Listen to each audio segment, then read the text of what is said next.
తిరుమలలో శ్రీవారి బ్రహ్మోత్సవాలు వైభవంగా జరుగుతున్నాయి. ధ్వజారోహణంతో బ్రహ్మోత్సవాలు ప్రారంభమయ్యాయి. వాహన సేవల్లో భాగంగా పెద్ద శేష వాహనంపై ఊరేగుతున్నారు శ్రీవారు. శ్రీవారికి పట్టు వస్త్రాలు సమర్పించిన ముఖ్యమంత్రి చంద్రబాబుకి వేద పండితులు ఆశీర్వచనం అందించారు. ఒక 5,000 టెంపుల్స్ని గ్రామీణ ప్రాంతాల్లో పేద ప్రజలకు, మారుమూల ప్రాంతాల్లో ఉండే వ్యక్తులకి వెంకటేశ్వర స్వామిని కొలిసే భాగ్యాన్ని మనం కల్పించాల్సిన అవసరం ఉంది. అది కూడా చేయాల్సిందిగా మిమ్మల్ని కోరుతున్నా. మిగిలిన అన్ని రాజధానుల్లో నేను కూడా ఒక లెటర్స్ రాస్తాను. ఈ పవిత్రమైన రోజున ఆ సంకల్పాన్ని చేసి అన్ని రాజధానుల్లో, ప్రపంచంలో హిందువులు ఉండే ప్రతి ఒక్క ప్రాంతంలో వెంకటేశ్వర స్వామి దేవాలయాలు కడదాం.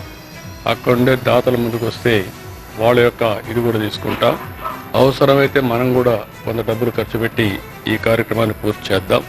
12 లక్షల మంది స్త్రీలు ఉన్నారు, 5 లక్షల మంది పురుషులున్నారు, 17 లక్షల మంది శ్రీవారి సేవకులు ఉన్నారు. ఈ శ్రీవారి సేవకులు కూడా భారతదేశం, ప్రపంచం అంతా కూడా నెట్వర్క్ చేసి వారు కూడా ఇక్కడికి వచ్చేదానికి అవకాశాలు కల్పించాల్సిన అవసరం ఉంది.